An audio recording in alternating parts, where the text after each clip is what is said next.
အားလုံးပဲဘေးကင်းကျန်းမာပြီးတော့စိတ်ခွန်အားတွေအပြည့်ဖြစ်နေပါစေလို့ဆရာမဆုတောင်းလိုက်ပါတယ်။ဆရာမဒီနေ့သင်မဲ့ခေါင်းစဉ်တွေကကလေးတွေမှာကွန်မွန်းဖြစ်တဲ့ respiratory disease တွေနဲ့ပတ်သက်ပြီးပြောပြမှာဖြစ်တယ်။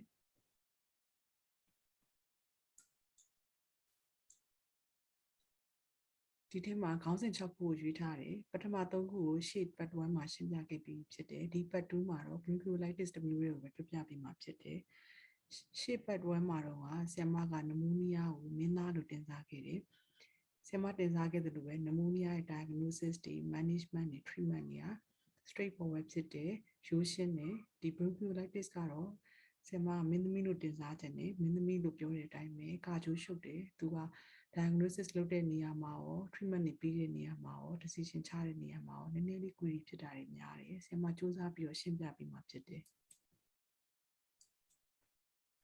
ဒီလက်ချာလေးကိုဘယ်သူတွေကိုရည်ရွယ်လဲဆိုတော့ final part 1 part 2ကျောင်းသားတွေနဲ့ junior doctor တွေကိုရည်ရွယ်တယ်ဒီ experience တိတ်မပြည့်စုံသေးတဲ့ကလေးတွေကျောင်းသားလေးတွေပေါ့နော်ကိုယ့်ရဲ့ပတ်ဝန်းကျင်မှာရှိတဲ့ကလေးလူနာလေးကိုကိုယ့်ရဲ့အချိန်မှာကလေးဆရာဝန်တယောက်နှီးပါ competent ဖြစ်အောင်ဆိုရယ်ရည်ရွယ်ချက်နဲ့ဆရာမစူးစမ်းပြီးဒီလက်ချာလေးကိုပြင်ထားတာဖြစ်တယ်စာမွေးတွေဖြည့်ဖို့အတွက် advanced learning အတွက် continuous learning အတွက်ရည်ရွယ်တာမဟုတ်ဘူးလက်တွေ့ကြကြအသုံးပြုနိုင်မှုအတွက်ရည်ရွယ်ပြီးသင်ထားတာဖြစ်တယ်ဒီလက်ချာလေးကအဓိကအဖြစ် nice guideline ကိုအဓိကကြိုးယူထားတယ်ဒီမှာဆရာမတို့ရဲ့ပုံမှန် pediatric guideline နှစ်ခုကိုလည်းမလွတ်အောင်လို့ညှိထားတာဖြစ်တယ်ဒါကတော့ဆရာမကိုတင်းနဲ့မင်းသမီးကဘလောက်ချောတယ်ဆိုတာပြောတဲ့ style slide တစ်ခုဖြစ်တယ်ပေါ့နော်bronchiolitis ကကလေးမှာအရင်ကကွန်မွန်းဖြစ်တယ်သူ့ကြောင့်ဆေးရုံနေတက်ရတယ်ဒါဒီကလေးလူနာနဲ့နှိစက်တဲ့ဆရာဝန်တိုင်းဒီဟာကိုပြောပြရှင်းပြစရာမလိုဘူးလို့ထင်တယ်ဘာလို့လဲဆိုတော့ bronchiolitis ကအရင်ကကွန်မွန်းဖြစ်ပြီးတော့ဆေးရုံ admission မှာလည်းသူ့ကြောင့်အဖြစ်များကြတယ်ကလေး3ယောက်မှာ1ယောက်က bronchiolitis ဖြစ်ကြတယ်ကလေးအယောက်100မှာ3ယောက်က bronchiolitis ကြောင့်မလို့ဆေးရုံတက်ဖို့လုပ်ခဲ့ကြတယ်။ဘာကြောင့်ဖြစ်တာလဲဆိုရင် virus ကြောင့်ဖြစ်တာလို့တစ်လုံးနဲ့အတိမှတ်လိုက်ရပြီ။ဒီထက်ပိုပြီးတော့နည်းနည်းလေးပိုမှတ်ချင်တယ်ဆိုရင်တော့ common ဖြစ်ဆုံးက RSV လို့ခေါ်တဲ့ respiratory syncytial virus ကြောင့်ဖြစ်တယ်။ဒုတိယလိုက်တာတော့ rhinovirus အဲ့ဒီမှတ်ရင်လည်းရပြီ။ကျန်တဲ့ဟာတွေကတော့သိဘူးရရှိအောင်လို့ဆရာမပြည့်စုံအောင်ရေးထားတာဖြစ်တယ်။ bronchiolitis လို့ပြောရမယ်ဆိုရင် definition ကိုသိဖို့လိုတယ်။သူက viral inflammatory illness ဖြစ်တယ်ဘယ်နေရာမှာဖြစ်တာလဲဆိုရင် small airway မှာဖြစ်တာဘယ်ချိန်မှာဖြစ်လဲဆောင်းရာသီမှာပိုဖြစ်တယ်အသက်2နှစ်အောက်မှာဖြစ်တယ်6လမှာအဖြစ်အများဆုံးဖြစ်တယ်ဟုတ်ပြီသူ့မှာ character ရှိတယ်တဲ့ဘယ်လို character လဲဆိုရင်ပထမ3ရက်မှာတဲ့ upper respiratory symptom နဲ့လာတယ်ပုံမှန်ဒီ corrosion symptom လို့အလွယ်တကူပြောတဲ့ဟာတွေပေါ့နော်ကလေးကနှာရည်ယူမယ်နှာပိတ်မယ်လေကြောင်းနည်းနည်းရပြီးချောင်းဆိုးခြင်းတို့လိုဖြစ်မယ်ပေါ့ပထမ3ရက်မှာအဲ့ဒါဖြစ်ပြီးဒုတိယ3ရက်ကြာရင်တော့တဲ့သူဟာတဲ့ lower respiratory symptom နဲ့လာတယ်တဲ့ဒီ small airway bronchiole တွေထိသွားတာဖြစ်တဲ့အတွက်ကြောင့်မို့ကလေးကဝှီစင်းနဲ့လာမယ် crackle ရှိခြင်းရှိမယ်မရှိခြင်းမရှိဘူး respiratory rate တွေမြန်မယ် chest distress နဲ့လာမယ် chest wall recession ရှိမယ်နောက်တစ်ခုက cough ကလည်းဒီ upper respiratory ထိရုံကလိုမျိုး mild cough မဟုတ်တော့ဘဲနဲ့ persistent ဒါမှမဟုတ်လည်း paroxysmal cough တွေနဲ့လာမယ်တဲ့တခြားသူ့ရဲ့ character ရှိသေးတယ်တဲ့ကလေးကဒီ airway လေးတွေက inflame ဖြစ်တဲ့အတွက်ကြောင့်မို့လို့ air trapping ရှိတယ်ကလေးက chest ကိုကြည့်လိုက်လို့ရှိရင်ကလေး hyper expanded chest ဖြစ်နေမယ် percussion ခောက်ကြည့်ရင်လည်း hyper resonant sound တွေကြားရမယ် expiratory phase ကပိုရှည်မယ်နားထောင်လို့ရှိရင်လည်းဒီ bronchi တွေပေါ့နော်ပြီးရင် crackle တွေကြားနိုင်တယ်တဲ့သူ့ရဲ့ typical illness ကတဲ့ fever ရှိမယ်ဒါပေမဲ့အဲ့ fever ဒီ low grade fever ပဲကြားရမယ်ပထမ3ရက်ကရှိမှပြောခဲ့သလိုပဲ corrosion symptom နဲ့လာမယ်ဒုတိယ3ရက်က lower respiratory tract ကိုထိရတဲ့အတွက်ကြောင့်မို့လို့နည်းနည်းပိုဆိုးလာမယ် disease severity ကဖြစ်ဆုံးမယ်ပြီးရင်နောက်ထပ်3ရက်ကတဖြည်းဖြည်းသက်သာတဲ့ condition အဲ့ဒီအချိန်မှာတော့ကလေးကအစားအသောက်နည်းနည်းပြတ်ချင်းပြတ်မယ်အဲ့တော့3ရက်လို့မှတ်လို့ရတယ်ပထမ3ရက်က corrosion symptom upper respiratory tract symptom နဲ့လာမယ်ပြီးတော့ဒုတိယ3ရက်ကတော့ lower respiratory symptom နဲ့လာမယ်အဲ့ဒီအချိန်မှာကလေးကအဆိုးဆုံးဖြစ်မယ် severity အဆိုးဆုံးဖြစ်မယ်ပြီးရင်နောက်3ရက်ကပြန်ပြီးတော့ resolve ဖြစ်တဲ့3ရက်ဖြစ်တယ်ပြောရမယ်ဆိုတော့ total illness က10ရက်လောက်ပဲကြာမယ်ပေါ့နော်အဲကြတော့ချောင်းဆိုးတာတက်တာဖို့အတွက်ဆိုရင်တော့တဲ့ average mean time ကတစ်ပတ်ကနေ2ပတ်လောက်ထိကြာတယ်တဲ့50% လောက်က2ပတ်လောက်ဆိုရင်ချောင်းဆိုးတာတက်တာတယ်ဒါပေမဲ့အားလုံးချောင်းဆိုးကလေးတွေအကုန်လုံးချောင်းဆိုးတက်တာဖို့ဆို3ပတ်လောက်ထိကြာတတ်တယ်ပေါ့နော်အဲဒါကြောင့်မလို့ကလေးတွေက bronchiolitis နဲ့လာတဲ့ကျန်းမာရေးကုန်သက်သာသွားတယ်ချောင်းဆိုးတာကျန်နေဆိုရင်အဲ့ဒါကိုအထုတလဲလုပ်ပြီးတော့ခုပြီးနေစရာမလိုဘူးဒါသူ့ရဲ့ disease progress အရာဒီလောက်ကာလအကြာမှာပဲဖြစ်တယ်အဲ့ဒီမှာတဲ့ဒီလိုမျိုးမဟုတ်ဘဲနဲ့ temperature တွေအရင်မြင့်နေမယ်ဒါမှမဟုတ်လို့ရှိရင်လေဒီ crackle တွေကတနေရာထဲမှာပဲတောက်လျှောက်ကြားနေမယ်ဆိုရင်တော့ဒီဆရာမတို့ကနမိုးနီးယားများဖြစ်နေမလားဆိုတော့ထည့်ပြီးတော့စဉ်းစားပြီးလို့လိုတယ်တဲ့ဟုတ်ပြီ bronchiolitis လို့ယူဆပြီးဆိုရင်ဒီ typical history တွေ character တွေလည်းတွေ့ရ typical illness တွေလည်းရှိရဆိုရင်ဆရာမတို့ severity ကိုလည်းဆက်ကြည့်ဖို့လိုရဲ့အဲ့ဒီမှာ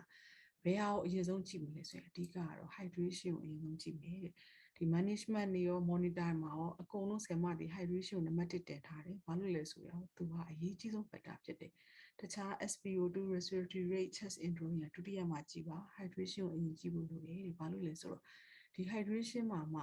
ကိုကဒီကောင်းကောင်းလေးဒီ management မလုပ်နိုင်ဘူးဆိုလို့ရှိရင်ဒီ dehydration ဖြစ်ခဲ့မယ်ဆိုရင်ဒီကလေးဟာဒီ respiratory failure ဝင်မှုအတွက်တကယ်ကို high risk factor ဖြစ်တဲ့အတွက်ကြောင့် hydration ကအရေးကြီးဆုံးပဲဖြစ်တယ်နောက်တစ်ခုကဆရာမအနေနဲ့ manage လုပ်လို့လည်းအလွယ်ဆုံးဖြစ်တယ်ဒါကြောင့်မို့လို့ဒီ hydration ကိုအထူးတလဲလုပ်ပြီးတော့ဆရာမတို့ကစမ်းသပ်မယ်ပြီးရင် treatment ပေးမယ်ပေါ့နော်နောက်တစ်ခုကတော့ကျန်တဲ့တခြား respiratory distress symptom တွေဖြစ်တဲ့ respiratory မြန်တာတွေ nasal flaring chest wall injury နဲ့ grinding တွေကြည့်မယ် cyanosis ရှိလားကြည့်မယ် apnea ရှိလားကိုတိတိကျကျကြည့်လဲကြည့်မယ်မိကလေးမေးရပါမယ်တဲ့နောက်တစ်ခုကကလေးက restless တွေဖြစ်နေလား lethargic ဖြစ်နေလားဒါတွေကိုကြည့်ရမယ်တဲ့ထပ်ပြီးတော့နောက်ဆုံးဘယ်မှာအဆုံးသတ်မလဲဆိုရင် circulatory ပါထိလားဆိုတဲ့ဟာကို bradycardia ရှိလား perfusion ရောကောင်းရဲ့လားဒီထိဆက်ကြည့်မယ်တဲ့နောက်တစ်ခုကဒီကလေးမှာဝှီစီမရှိနေဘူးဆိုရင်လေကလေးကမစိုးသေးလို့မရှိတာလို့ယူဆပါနဲ့တဲ့အရန်ဆိုးပြီးတော့ narrow အရန်ဖြစ်ပြီးတော့ဒီ air passage ကိုမရှိတော့ဘဲနဲ့ဝှီစီလုံးဝမကြားတာများဖြစ်လားဆိုတာကိုလည်း suspect ဖြစ်ပြီးတော့ကြည့်ပြီးဖို့လိုတယ်နောက်ဆုံးမှာတော့ SpO2 တိုင်းမယ်ဒီ SpO2 ကဒီ bronchiolitis လို့ suspect ဖြစ်တဲ့ကလေးတိုင်းကိုတိုင်းပြီးသင့်ပါတယ်တဲ့ disease severity ကိုလည်းကြည့်လို့ရတယ် progress ကိုလည်းကြည့်လို့ရတယ်နောက်ဆုံးဆရာမတို့က oxygen ပေးမလား admission လုပ်မလားပြန်ဆင်းပေးမလား refer လုပ်မလားဒီ decision တွေအကုန်လုံးမှာ SpO2 ကအရေးကြီးတဲ့ကဏ္ဍတွေပါပါတယ်ဒါလေးကဆရာမက wheezing ကိုဗီဒီယိုလေးပြပေးချင်တာပါ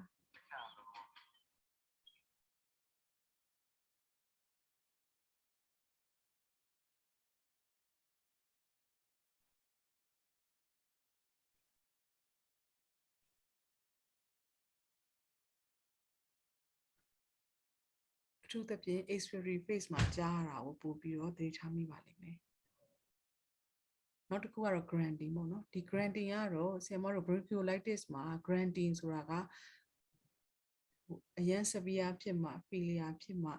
ဒါ danger sign တွေရဲ့ပဲတွေ့တာပါဆိုတော့ wheezing ကတော့ bronchiolitis မှာ common ဖြစ်တဲ့ symptom တစ်ခုဖြစ်တယ်ဒီ grunting ကတော့ common မဖြစ်ဘူးအရန်ဆိုးတဲ့ကလေးတွေမှာတွေ့ရတာဆရာမကဘာဖြစ်လို့ဒီ grunting ကိုပြတာလဲဆိုရင်နှစ်ခုလုံးက expiratory phase မှာဖြစ်တဲ့အတွက်ကြောင့်မလို့ရှင်းရှင်းလင်းလင်း expiratory phase မှာကြားရတဲ့အတန်နှစ်ခုကိုရှင်းပြခြင်းလို့ပြခြင်းဖြစ်ပါတယ်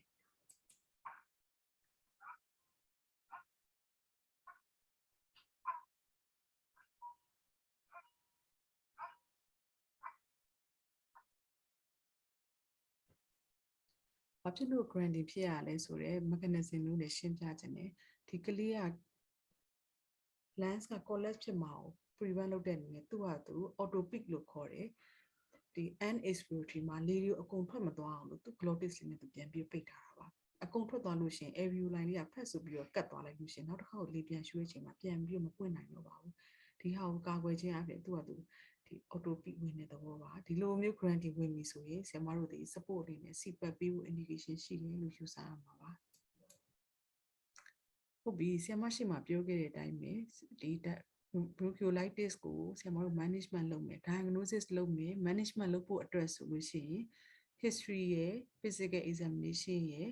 SpO2 ရယ်ဒီသုံးခုနဲ့ဆိုရင်ပြည့်စုံပြီကျန်တာဘာမှထပ်မလို့ဘူးဒီသုံးခုနဲ့ပဲဆရာမတို့တောက်လျှောက်ကလေးကိုအားလုံးပြီးတဲ့အထိပြန်ပြီးတော့ disease resolve ဖြစ်တဲ့အထိဒီသုံးခုကိုပဲတည်တည်ချာချာ monitor လုပ်ပြီးတော့ treatment management ပေးလို့ရတယ်ဘာ lab test မှာမလို့ဘူး chest x-ray ကလည်း essential မဟုတ်ဘူးပေါ့နော်ဘယ်ချိန်ကျမှဒီ lab test တွေ chest x-ray တွေကိုစဉ်းစားမလဲဆိုရင် bronchiolitis မဟုတ် တဲ့ disease တွေကို suspect ဖြစ်တဲ့အခါမှာသာစဉ်းစားဖို့လိုပါတယ် bronchiolitis လို့လုံးဝသိကြရဲဆိုရင် disease severe ဖြစ်တော့မှဒီဟာတွေကမလိုပါဘူးဒီတကယ်လို့များ suspect ဖြစ်ခဲ့ပြီပေါ့ bronchiolitis မဟုတ်ဘူးလို့ suspect ဖြစ်ခဲ့ပြီဆိုတဲ့အချိန်မှာတော့ဆင်မောက်ဖောက်လို့ရှိတဲ့ဟာတွေကတော့ black ကောင်းတွေဖောက်တယ် black ကာချာတွေဖောက်တယ်နောက်တစ်ခုကတော့ electrolyte ကတော့ severe ဖြစ်တဲ့ case တွေမှာဆင်မောက် intravenous fluid တွေပေးရရမယ်ဆိုလို့ရှိရင်เนาะဒီ electrolyte ကတော့ဖောက်လို့ရှိရင်ဆင်မောက်ဘက်ကသုံးဝင်တယ်ပေါ့နော်နောက်တစ်ခုက CBG ပေါ့နော် CBG ဒီ capillary blood gas ကဘယ်ချိန်မှာဖောက်လဲဆိုရင်ဒီ ICU treatment လိုတော့မယ်ဆိုတော့လောက်ထိဆိုးပြီဆိုရင်တော့ CBG ဖောက်ဖို့လိုပါတယ် chest x-ray မှာတဲ့ bronchiolitis မှာ chest x-ray ရိုက်လိုက်လို့ရှိရင် abdomen finding တွေတွေ့ရတဲ့ဘာတွေတွေ့လိရှိလဲဆိုရင် hyperinflation တွေ့တတ်တယ် atelectasis တွေတွေ့တယ် infiltrate တွေတွေ့တယ် peribronchial thickening တွေတွေ့တယ်တဲ့ဒါလေးကဒီ infant လေးရဲ့ x-ray ပါဒီမှာကြည့်လိုက်မယ်ဆိုရင် hyperinflation ရဲ့ features တွေလည်းရှိတယ်ဒီ posterior rib တွေကြီးမယ်ဆိုရင်လည်း diaphragm အထက်မှာ10ခုရှိတယ် anterior rib တွေကြီးမယ်ဆိုလည်း6ခုရှိတယ်ပေါ့နော်ပြီးရင် lungs ကလည်း hyperinflate ဖြစ်နေတယ်နောက်တစ်ခုကဒီ heart chloride အောက်မှာလည်းဒီ air လေးတွေ့ရတယ်ဆိုတော့ hyperinflation ရဲ့ features တွေလည်းရှိတယ်နောက်တစ်ခုက patchy opacity လေးလည်းရှိတယ်ပေါ့နော်အဲ့ကြတော့ chest x-ray ရိုက်လိုက်မယ်ဆိုရင်တဲ့ဒီ abnormal finding တွေရတဲ့ usually တွေ့တယ်တဲ့ဒါပေမဲ့ဒီ finding တွေ့သည်ဖြစ်စေမတွေ့သည်ဖြစ်စေ bronchiolitis diagnosis အတွက်မလိုဘူးနောက်တစ်ခုကဒီ finding တွေတွေ့နေလို့လဲဒီ chest x-ray ဆိုးလို့ disease severity ဆိုးမယ်ဆိုတော့ relation လည်းမရှိဘူးဒီ finding ပေါ်မှာမူတည်ပြီး management ပြောင်းလဲစရာလည်းဘာမှမရှိတဲ့အတွက်ကြောင့်မလို့တဲ့ chest x-ray ကတကယ်တော့ဘာမှကိုမလိုအပ်ပါဘူးတဲ့ဒီထက်ပိုဆိုတာက chest x-ray မှာဒီလို abnormal finding တွေတွေ့ထားတယ်ဆိုလို့ရှိရင်ကိုကမလိုအပ်ဖဲနဲ့ဒီပေါ့နော်စိုးရိမ်ပြီးတော့ antibiotic တွေကိုမလိုအပ်ဖဲနဲ့ပေးတတ်တဲ့အတွက်ကြောင့်မလို့ပို့ပြီးတော့မှစိုးရပေါ့နော်အဲ့ဒါကြောင့်မလို့ chest x-ray ကရိုက်စရာ bronchiolitis လုံးဝသေချာနေဆို chest x-ray ရိုက်စရာမလိုဘူးတဲ့ complication တွေဝင်တယ်လို့ suspect ဖြစ်မှတခြား diagnosis ကို suspect ဖြစ်မှသာ chest x-ray ရိုက်ဖို့လိုပါတယ်ဒါ chest x-ray ရဲ့ indication တွေပါဟုတ်ပြီဆရာမတို့ကရှေ့မှာ bronchiolitis ကို diagnosis လုပ်မယ် severity ဘယ်လိုကြည့်မလဲ management လုပ်ဖို့အတွက်ဒီအတွက်က history physical examination SpO2 ဒီမှာတွေရပြီပေါ့နော်အဲ့မှာ diagnosis လုပ်ပြီးတဲ့အချိန်မှာ bronchiolitis ကရိုးရှင်းရှင်းလေးတော့မဟုတ်ဘူးတဲ့သူဟာတခြား disease တွေနဲ့အရန်ကိုပဲဆင်တူပြီးတော့ခွဲခြားရအလွန်ခက်တယ်တဲ့အဓိကသူနဲ့အဆင်တူဆုံးကတော့ဒီ viral induced wheeze ပါတဲ့နောက်တစ်ခုကသူနဲ့ထပ်ပြီးတော့ချိတ်ဆက်တာ viral induced asthma ပါတဲ့အဲ့ဒါဒီသုံးခုကအလွန်ပဲဆင်တူပြီးတော့ခွဲခြားရခက်တဲ့ disease သုံးခုဖြစ်တယ်တဲ့အဲ့ကကျတော့ဒီသုံးခုကိုဆင်မကဒီဆင်မတင်တဲ့လက်ချာမှာအဓိကအပိုင်းကဒီသုံးခုလေးကိုရှင်းရှင်းလင်းလင်းခွဲခြားဖို့အတွက်ဆင်မစူးစမ်းပြီးရှင်းပြပေးမှာဖြစ်တယ်ဒီသုံးခုထဲမှာမှသုံးခုကရောထွေးတဲ့အထက်မှာဒီ bronchiolitis နဲ့ viral induced wheeze ကပို့ပြီးတော့ကိုဆင်တူတယ်တဲ့ဘာဖြစ်လို့လဲဆိုကြည့်လိုက်လို့ရှိရင်သူတို့နှစ်ခုကဘာကြောင့်ဖြစ်တာလဲ virus ကြောင့်ဖြစ်တယ်ဘာဖြစ်တဲ့ virus တွေကလည်း respiratory ကိုထိတဲ့ virus တွေအကုန်လုံးပဲပါတဲ့အတွက်ကြောင့်မလို့ဘယ်သူကတော့ဘာဖြစ်တယ်ဘယ် virus ကတော့ဘာဖြစ်တယ်အဲ့လိုလဲခွဲခြားလို့မရအောင်အဲ့ကြတော့ဖြစ်တဲ့ဟာတူတူပဲအသက်တွေကြီးလိုက်တော့လေအသက်တွေက2နှစ်ပတ်ဝန်းကျင်နေပေါ့နော် infant less than 3 year 2နှစ်လောက်မှာဖြစ်တယ်ဆိုတော့အသက်အဖြစ်လည်းတူတူပဲဖြစ်တဲ့ cause ကလည်း virus ကအတူတူပဲဒါပေမဲ့တဲ့သူတို့ဒီကလေးတွေကဒီ develop ဖြစ်နေတဲ့ immune system အကြောင်းမလို့တဲ့ present လုပ်တဲ့ sign and symptom ကိုပြီးတဲ့ treatment response လုပ်တာတွေမတူကြဘူးတဲ့အဲ့ဒီမှာပြဿနာပဲဘာလို့လဲဆိုတော့ etiology ကတိတ်မကွာဘူး virus ကြောင့်ဖြစ်တာပဲဒါပေမဲ့ sign and symptom မတူဘူးသူ့ရဲ့ disease course ကလည်းမတူဘူးပေးရမယ့် treatment လည်းမတူဘူးတဲ့အဲ့ဒါကြောင့်မလို့ဒီ bronchiolitis နဲ့ viral induced wheeze ကိုရှင်းရှင်းလင်းလင်းကွဲကွဲပြားပြားခွဲရမှာကဆရာမတို့တာဝန်ဖြစ်လာပါပြီဘာလို့ခွဲရမှာလဲဆရာမဘာဖြစ်လို့ဒီလောက်ဒီလိုမျိုးဒီ disease နဲ့ကိုမရအကခွဲခိုင်းတာလဲဆိုတော့တဲ့ clinically importance ဖြစ်တယ်တဲ့ bronchiolitis လို့လုံးဝသိကြတယ်ဆိုတော့ bronchiolitis နေတာမသုံးရပါဘူးတဲ့မသုံးသင့်ဘူးပေါ့နော်လုံးဝမသုံးရတော့မဟုတ်ဘူးမသုံးသင့်ဘူးတဲ့ viral wheeze ကိုယူဆမယ်ဆိုရင်တော့တဲ့ bronchiolitis ကလိုအပြည့်ရှိတယ်တဲ့ treatment လုံးဝကွာသွားတာဖြစ်တဲ့အတွက်ကြောင့်မလို့ဆရာမတို့ဒီဟာနှစ်ခုကိုခွဲခြားဖို့လိုတယ်ပေါ့နော်ဆရာမအဲ့ဒါစူးစမ်းပြီးတော့ဒီနှစ်ခုကို ရှင်းရှင်းလင်းလင်းဖြစ်အောင်စူးစမ်းပြီးတော့ဖက်ပြချင်မယ်နော်ဟုတ်ပြီ viral induced peace ဆိုတာဘာလဲတဲ့သူကတဲ့ corrosive symptom နဲ့စတယ်တဲ့ဒီထိလဲဆရာမတို့ကတူနေသေးတယ်နောက်တစ်ခုက bronchiolitis နဲ့တူတယ်ပြီးရင် progress to cough and wheezing နဲ့ဒါလည်း bronchiolitis ရဲ့ features ပဲပြီးရင်လည်းနောက်တက်အဲ့လို wheeze ဖြစ်လာပြီးလို့ရှိရင်တဲ့တခါတရံတချို့ကလေးတွေမှာတဲ့ရှာရှာပါပါ distress respiratory distress တွေပုံလာတတ်တယ်တဲ့ဒါလည်းတူတူပဲဆရာမ bronchiolitis မှာအစ corrosive symptom ပေါ်တယ်ဒုတိယဒီ lower respiratory tract symptom တွေပုံလာပြီးနောက်ပိုင်းမှာ distress တွေဝင်နေပေါ့နော်အဲ့ဒါဒီ definition အရာဆိုရင်တော့အရင်ကြီးမကွဲပြားနေဘူးဆရာမရှိမှပြောခဲ့တယ် bronchiolitis character ကိုဆရာမပြန်ပြီးတော့ဒီဟာလေးကိုဖွင့်ပြမယ်ပေါ့အဲ့မှာကြည့်လိုက်ရင်ပထမရှိရက်တွေတော့ upper respiratory symptom ပါတယ်ကလေးကဒီ corrosive symptom တွေပါမယ်ပြီးလို့ရှိရင်နောက်တစ်ခါ wheezing နဲ့ cough နဲ့ပါမယ်တဲ့အဲ့ဒါဒီအခုဒီကတော့ခက်ဆင်ဆင်ပဲအဲ့ကြတော့ဆရာမတို့ကတိတိကျကျပြန်ကြည့်မယ်ဆိုရင်ဒီမှာအရှိမ viral wheeze မှာမပါဘဲနဲ့ bronchiolitis မှာပါနေတာဘာများပါလဲကြည့်လိုက်တော့တဲ့ crackle ဆိုတာတွေ့ရတယ်ရှေ့မှာ crackle ဆိုတာမသုံးထားဘူးဒီမှာ crackle ဆိုတာသုံးထားတယ်ပေါ့နော်အဲ့ကြတော့ဒီဟာလေးတစ်ခုကသုံးလို့ရလားပေါ့ရှင်းရှင်းလင်းတော့ထပ်မပြောထားသေးဘူးမတူတော့ဒီတစ်ခုတွေ့ရပေါ့နော်ဆရာမနောက်ထပ် definition တွေထပ်ရှာကြည့်ခဲ့ဘာလို့လဲဆိုတော့ management တစ်ခုကလုံးဝမတူဘူးတစ်ခုက bronchodilator ပေးလို့ရတယ်တစ်ခုကပေးလို့မရအောင်အဲ့ခါကျတော့ဒီ disease နှစ်ခုကိုဟိုလုံးဝမရောထွေး bronchiolitis မှာ study လုံးလို့ရှိရင် wheeze မပါချင် bronchiolitis မှာ bronchodilator ပေးကြည့်မယ်ဆိုရင် viral wheeze တွေသာပါဒီ study group ထဲမှာ viral wheeze တွေသာပါလို့ရှိရင် result တွေကမျိုးစုံကိုထွက်တော့မှာပဲအဲ့ကျတော့ဒီ disease နှစ်ခုကိုလုံးဝရှင်းရှင်းလင်းလင်းခွဲခြားမဲ့သူကဘာလို့လဲဆိုတော့ researcher တွေပဲအဲ့ကြောင့် researcher တွေကဘယ်လို definition လုပ်လဲဆိုတော့ဆရာမရှာကြည့်တယ်အခါကျတော့သူတို့ရဲ့ definition ကဘာလဲဆိုတော့အသက်အဓိကအသက်ကိုပြောတယ်အသက်က2နှစ်အောက်ဖြစ်ရမယ်ပေါ့နော်နောက်တစ်ခုက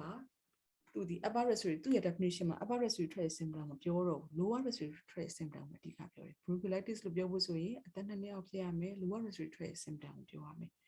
ရှိရမယ်နောက်တစ်ခုကတခြား wheeze ရဲ့ဟာတွေမပါဘူးပေါ့နော်အဲ့ဒါဒီနှစ်ချက်ဟာ viral wheeze မှာပါနေပြီလားဆရာမတို့စက်ကြည့်အောင်ကြည့်တော့နောက်ထပ် definition တစ်ခုကိုထပ်တွေ့တယ်အဲ့ထက်မှじゃသူကဘယ်လိုပြောထားလဲဆိုတော့တဲ့ viral wheeze ကတဲ့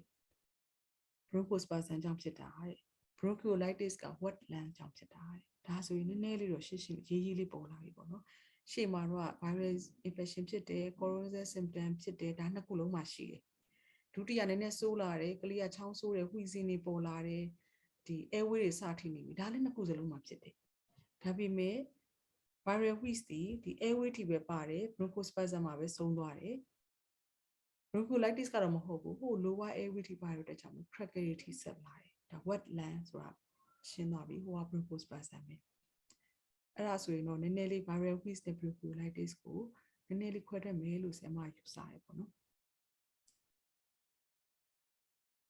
ဒီမှာနောက်တစ်ခုသူ့ရဲ့ disease progress ကိုကြည့်မယ်ဆိုရင်လေတဲ့ bronchiolitis ဒီ inflammation ကြောင့်ဖြစ်တဲ့အတွက်ကြောင့်မလို့တဲ့သူ့ရဲ့ disease က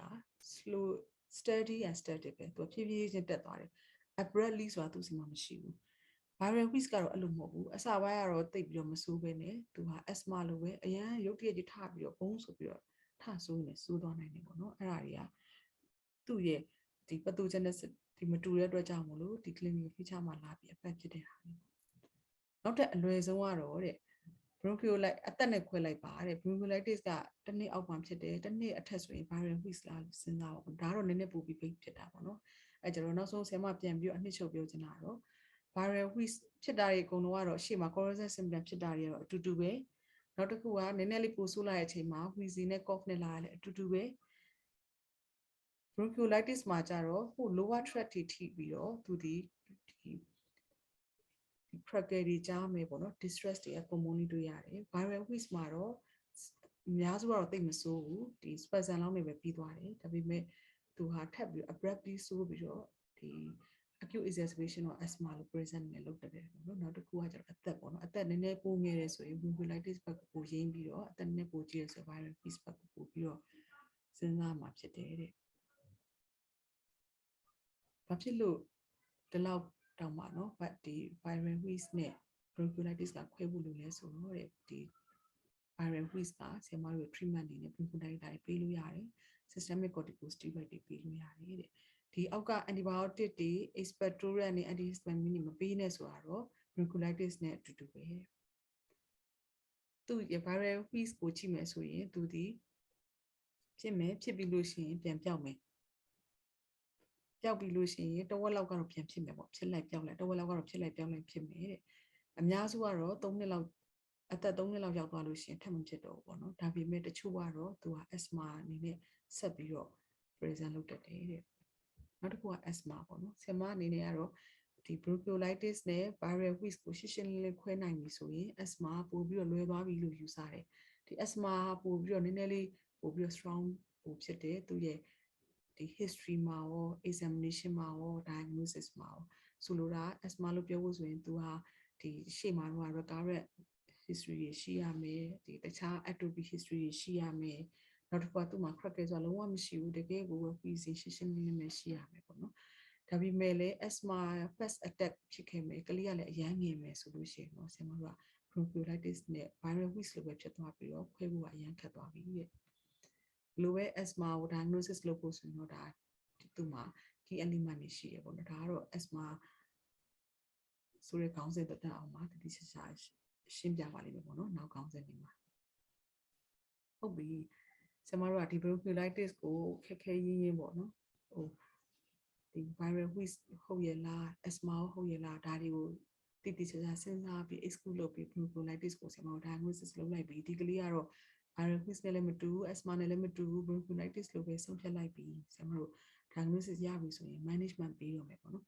အဲ့မှာသူ့ရဲ့ management မှာဘာတွေပါလဲဆိုတော့ symptomatic care ပါတယ် symptomatic care ဆိုဘာမှမဟုတ်ကလေးကဖျားရင်ဖျားပြောက်စီပြီးမယ်ကလေးကနှာခေါင်းပိတ်လို့ရှိရင်ဒီနှာခေါင်းထဲကိုဒီဟိုပါပေါ့နော် nasal congestion ရှိရဆင်မတို့ပေးတာ NS nasal drop ပဲဟိုဒီ anti congestant တွေလုံးဝမပေးဘူးเนาะဒီလိုဟာမျိုးရိုးရိုးရှင်းရှင်းဟာပဲပေးတယ်နောက်တစ်ခုက fluid တည်တည်ချာချာပေးတယ်เนาะ symptomatic care ပေးတယ် fluid တည်တည်ချာချာပေးတယ်နောက်ထပ် therapy တွေရှိတယ်ဆင်မဒီမှာ question mark တွေအများကြီးပဲပြထားတယ်ဘာလို့လဲဆိုတော့ဒီ therapy တွေက bronchiolitis မှာအများစုကဘာလို့မှမရှိဘူးဒါကိုလဲဆင်မကဒီ management မှာရှင်းရှင်းလင်းလင်းဆက်ပြီးရှင်းပြပေးမှာဖြစ်တယ်နောက်တစ်ခုကဒီကလေးရဲ့ progress ကို monitor လုပ်မယ်နောက်တစ်ခု admission ပေါ့တကယ်လို့လိုရင် admission တင်မယ် admission တင်တာလဲအဓိကရွေးချယ်တာဘာလဲအောက်ဆီဂျင်ပေးခြင်းလို့ပဲဆေးရုံရောက်ရင်ဆင်မတော့ဘာလုပ်မလဲအောက်ဆီဂျင်ပေးခြင်းလို့ပဲတခြားဘာ treatment မှာထပ်အဖို့မပေးဘူးရှေ့မှာပြီးကြတဲ့ supportive care နဲ့ fluid ကို optimize လုပ်မယ်အောက်ဆီဂျင်ဆက်ပေးမယ်ဒါပဲအဲ့ခါကျတော့ဒီ management bronchiolitis ရဲ့ management ကိုရှင်းရှင်းလေးပဲပြောပါဆို၃ခုပဲရှိတယ် supportive care ရဲ့ fluid ရဲ့အောက်ဆီဂျင်ရဲ့ဒါပဲ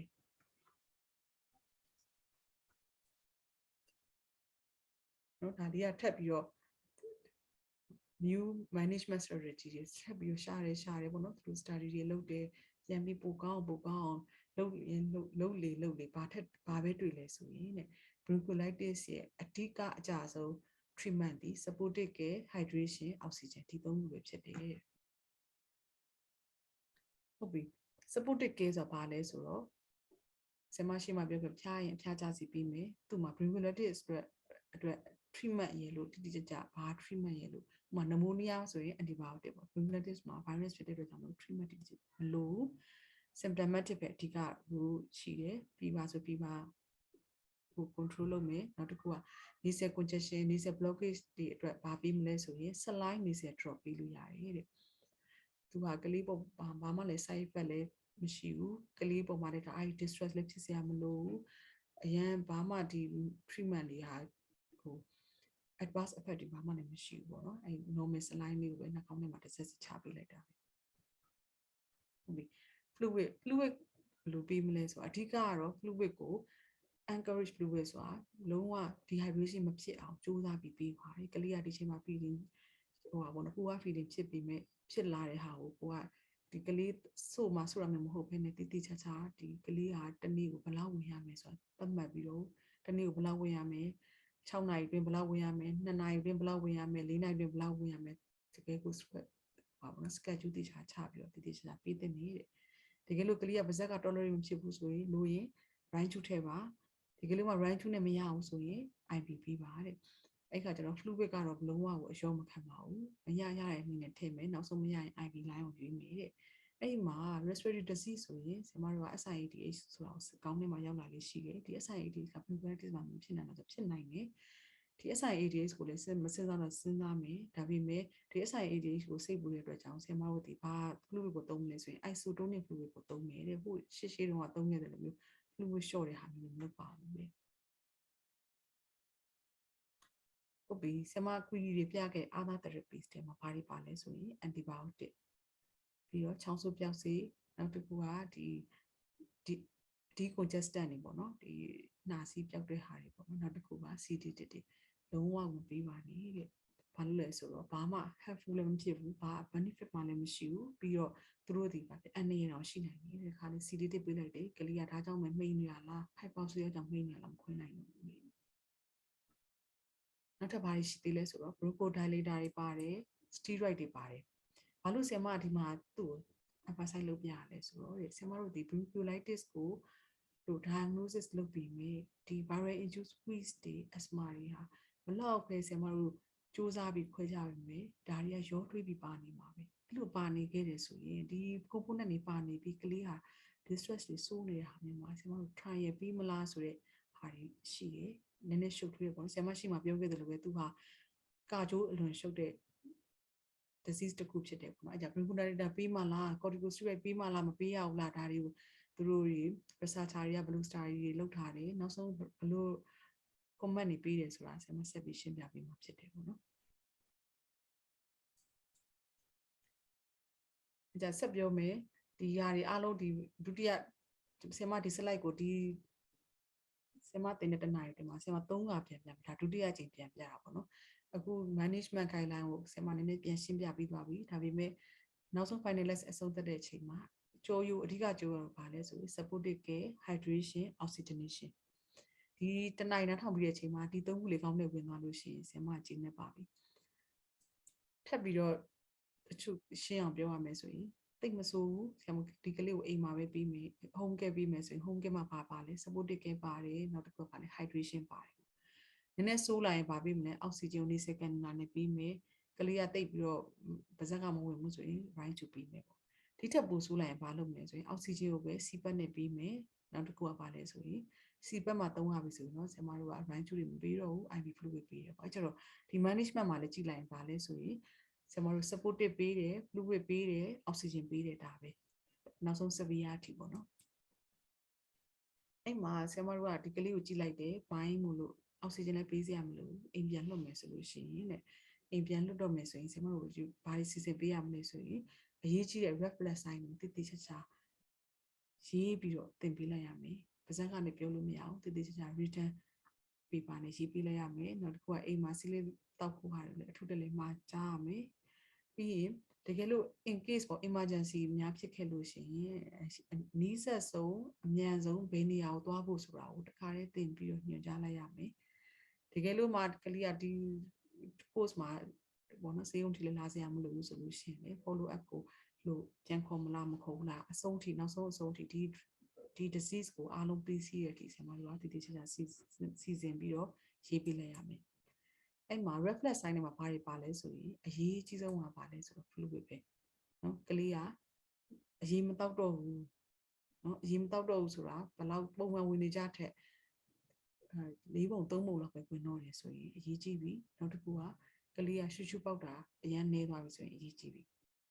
အဲ့ဒါရေဒုတိယကျတော့ပါလဲဆိုရင်ပထမအဓိကတော့ fluid နောက်တစ်ခုကတော့ဖြစ်လဲ oxygen requirement ပေါ့နော်ကလေးက cyanosis တွေပေါ်လာတယ် work of breathing တွေများလာတယ် exhaustion features တွေပေါ်လာတယ်ဆိုရင်တော့ကျွန်တော်ကကလေးကိုအမြန်ဆုံးဒီ health care center ကိုခေါ်ခဲ့ဖို့လုပ်ပြီးဟုတ်ပြီအဲ့မှာဘယ်လိုအချိန်မှာ refer လုပ်မလဲဘယ်လိုအချိန်မှာ admit လုပ်မလဲပေါ့နော်ဒီဆရာမတို့ရွေး guideline တွေကဒီ UK တို့လို့ဟာမျိုးတွေပေါ့နော်သူတို့တွေကတော့အတိအကျပဲဒါလို့ရင်တကယ်ကိုပဲအားလုံးက protocol နဲ့လုပ်တယ်အတိအကျပဲလုပ်တဲ့ဟာတွေဖြစ်တဲ့အတွက်ကြောင့်မလို့သူတို့ဒီ refer လုပ်တဲ့ဟာနဲ့ admit လုပ်တဲ့ဟာကမတူဘူး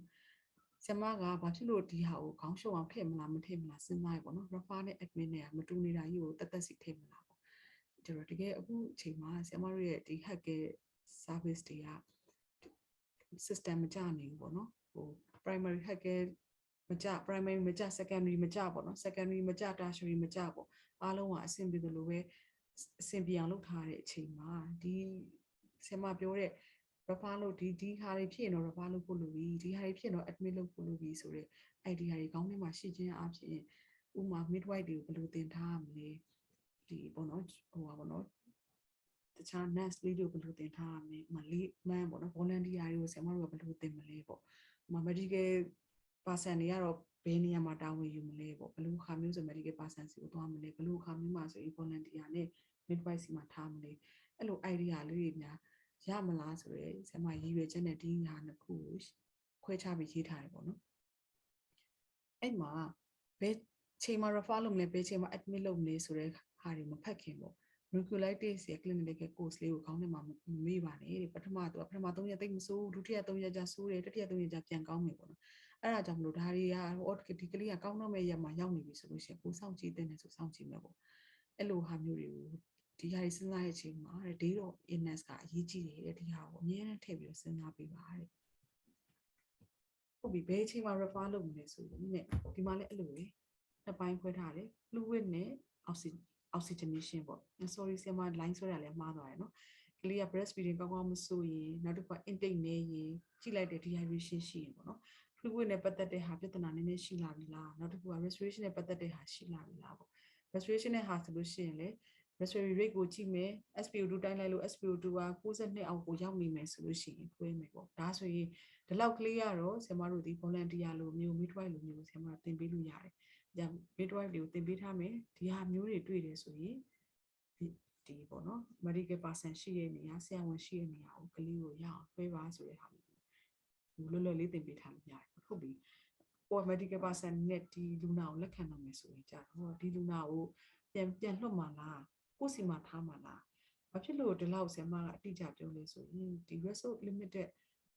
နေရာတွေမှာလူနာတယောက်ကိုအလွယ်တကူပဲသူ့အတွက်စိတ်ပူပါလေငါလက်ခံလိုက်မယ်လို့လုပ်လို့မရအောင်တကယ်လိုတဲ့လူပဲ admit လုပ်ဖို့လိုတယ်ဘာလို့လဲဆိုတော့အားလုံးဒီ limited ဖြစ်နေတဲ့အတွက်ကြောင့်အောက်ဆီဂျင်ဆိုလည်းတကယ်လို့မှပဲပေးရမှာပဲသူ့ကိုစိတ်ချအောင်ငါပေးထားလိုက်မယ်ဆိုတာမျိုးဆုံးဖြတ်လို့မရပါဘူးအဲဒါကြောင့်တကယ်လိုလားတကယ်မလိုလားဆိုတာ idea ရစေချင်လို့ဆရာမဒီဘယ်ချိန်မှာ refer လုပ်မလဲဘယ်ချိန်မှာ admit လုပ်မလဲဟိုရှေ့မှာတော့ဒီ primary health care လို့ဟာမျိုးမှာတော့ဒီလောက်ဆိုရင်သူ့စီမှာမထားနိုင်တော့ refer လုပ်လိုက်တော့ကိုယ်စီရောက်လာတဲ့အချိန်ကြာလို့ရှိရင်ဥမာအဖြစ် nasal blockage ကြောင့်မို့လို့ကလေးကလို့ဆိုတာခံနေရမျိုးဆိုရင်ကိုဖြည့်ရှင်းလိုက်တယ်ဒါအဆင်ပြေသွားပြီကျန်တဲ့ဟာတွေကကောင်းတယ်ဆိုပြန်အိမ်ပြန်လှည့်လို့ရတယ်အဲ့လိုမျိုးအဲ့ခါကျတော့ကိုယ်စီကြရင်တော့ဘယ်လိုဟာမျိုးကြမှာတင်မလဲဆိုရင်တဲ့ fluid intake ကနည်းနည်းပဲပါတော့တယ် respiratory component ပိုများလာပြီကလေးက apnea suspect ဖြစ်တယ်နောက်တစ်ခုက distress တွေရှိတယ်ဒီမှာ SpO2 တိုင်းလိုက်လို့ကလေးကလုံးဝပဲကောင်းတယ်တခြား comorbidity လည်းမရှိဘူးအသက်ကလည်းတစ်လခွဲအထက်ဆိုရင်ဆရာမတို့90%အောက်ရောက်မှတင်လို့ရတယ်အဲ့လိုမဟုတ်ဘဲနဲ့ comorbidity တွေတွဲနေရဆိုရင်92%အောက်ရောက်ရင်တင်လို့ရတယ်ပေါ့နော်ဆရာမကဖြစ်လို့ဒီလောက်ကတ်သက်ပြီးတော့90နဲ့92ကိုပြောရတယ်ဆိုရင်ဒီနောက် study တွေမှာသူတို့လုပ်တဲ့အခါမှာဒီ90ပြောင်းလိုက်ခြင်းအပြင်92ကနေငကို3နဲ့92ကနေ90ပြောင်းလိုက်ခြင်းအပြင်အများကြီးဒီ burden တွေကို short ချတယ်ဒီ hospital post တွေကို short ချတယ်အဲ့ဟာတွေဒါသူတို့ကတော့ဒီဟာတွေကိုစဉ်းစားတာပေါ့နော်ဆရာမတို့ကဘာစဉ်းစားမလဲဆိုရင်ဒီလိုမျိုးကိုတိတိကျကျလိုက်နာခြင်းအပြင်ဆရာမတို့ဒီတကယ်လိုအပ်တဲ့လူတွေအတွက်နေရာဘက်တွေကိုခြံထားပေးနိုင်လို့ရတယ်ပေါ့နော်ဆရာမကတော့အဲ့လိုမျိုးလေးယူဆတာအကျိုးရှိမယ်လို့ထင်တယ်ဟုတ်ပြီတကယ်ဒီလိုဟာမျိုးကိုတိတိကျဒီ factor နဲ့ဒီ protocol နဲ့လုပ်ပေးမယ်လေတဲ့ကလေးရဲ့ underlying ဟာကိုပြန်စဉ်းစားဖို့လိုတယ်ကလေးရဲ့ underlying heart disease တွေရှိနေလားဒါမှမဟုတ် nutrition malnutrition လို့ဟာမျိုးဖြစ်နေလား preterm birth မွေးကလေးကလေးလားတခြား immunodeficiency တွေလားဒါမျိုးတွေကိုလည်းထည့်စဉ်းစားဖို့လိုတယ်နောက်တစ်ခုကbronchiolitis လို့အရင်မသိကြနေဘူးဆိုရင်လည်းတင်ဆေးရုံမှာတင်ပြီးရှာဖို့လိုတယ်နောက်တစ်ခုကတော့ disease အဖြစ်မဆိုးပေမဲ့ကလေးကိုအိမ်ပြန်လွှတ်ဖို့ရသူ့ကိုကဲလို့မဲ့ပါဆန်သိစိတ်မချရအောင်ဆိုလေဒီလို social ပြဿနာရှိမယ်ဆိုလည်းတင်ဖို့လိုတယ်ပေါ့နော်ဟုတ်ပြီဆေးရုံဆရာမတို့တင်နေဆိုတာအဓိကပါလဲဆိုရင်ရှေ့မှာပြောခဲ့တဲ့အတိုင်းပဲဆေးရုံခေါ်တာဒီအောက်ဆီဂျင်ပေးဖို့ပဲကျန်တဲ့ဟာတွေကအိမ်မှာပေးလို့ရတယ် fluid ပေးတာပေါ့နော် fluid ပေးတာ supportive ပေးတာအိမ်မှာပေးလို့ရတယ်ဆေးရုံခေါ်တာအဓိကဒီအောက်ဆီဂျင်ပေးဖို့နောက်တစ်ခုကဘာဖြစ်လဲ right to feeding တွေလိုလာခဲ့မယ်ဆိုရင်ပေးဖို့ပေါ့နော် IV fluid တွေလိုလာဆိုပေးဖို့အဲ့ကျတော့ဆေးရုံမှာအောက်ဆီဂျင်ပေးချိန်ပေးမလဲဆိုရင်ရှေ့မှာပြောခဲ့သလိုပဲကလေးကလုံးဝကောင်းတယ်အသက်ကလည်း6ပတ်အထက်ဆိုလို့ရှိရင်တဲ့90%အောက်ရောက်မှာပဲပြီးရပြီတဲ့ 91လောက်ထိအောက်ဆီဂျင်မပေးရထားလို့ရတယ်ဒီကလေးမအဲ့လိုမဟုတ်ပဲcomorbidity ရှိတယ်ကလေးကလည်းအရန်ငယ်တယ်ပေါ့နော် neonate တာကလေးဆိုရင်တော့92% အောင်ရောက်လို့ရှိရင်ပေးရမယ်တဲ့ဆရာမရှိမှပြောခဲ့တယ်ဘာလို့90ဒီ90နဲ့92ကိုဆရာမအဲ့လောက်ထိemphasize လုပ်ပြီးပြောလဲဆိုရင် RCT လုပ်ခဲ့တယ်ငကူက94သူတို့ဒီ90 level ကို short ကြည့်လိုက်တယ် short လိုက်တဲ့အခါမှာတဲ့ short လိုက်တဲ့အခါမှာတဲ့ဘာမှဒီကလေးတွေမှာပို့ပြီးတော့90ကို short လိုက်တဲ့အတွက်ကြောင့်မလို့ admission ပို့ပြီးမဆိုးလာဘူးတဲ့94မှာပေးတာနဲ့90မှာပေးတာနဲ့မစချင်းအတူတူပဲတဲ့အဲ့ခါကျတော့နောက်တစ်ခုက90ကိုပေးလိုက်တဲ့အတွက်ကြောင့်မှာတော့မှာတဲ့ဆေးရုံဆင်းတဲ့ဟာတော့မှာပို့ပြီးတော့94ထိတက်ဖို့စောင့်စရာမလိုဘူး90လောက်တက်ရင်ကိုပဲပေးစင်လို့ရပြီအောက်ဆီဂျင်ဖြုတ်လို့ရပြီဆိုတဲ့အတွက်ကြောင့် benefit တွေအများကြီးပဲရတယ်တဲ့အဲ့ပြီးတော့ခါကျဒီလိုမျိုးလုပ်လိုက်ခြင်းအဖြစ်လေဖြစ်ဆေးအပြင်ရောက်တော့ဒီမှာဆိုးပြီးပြန်တက်လာမျိုးလည်းမရှိဘူးတဲ့ဒီ study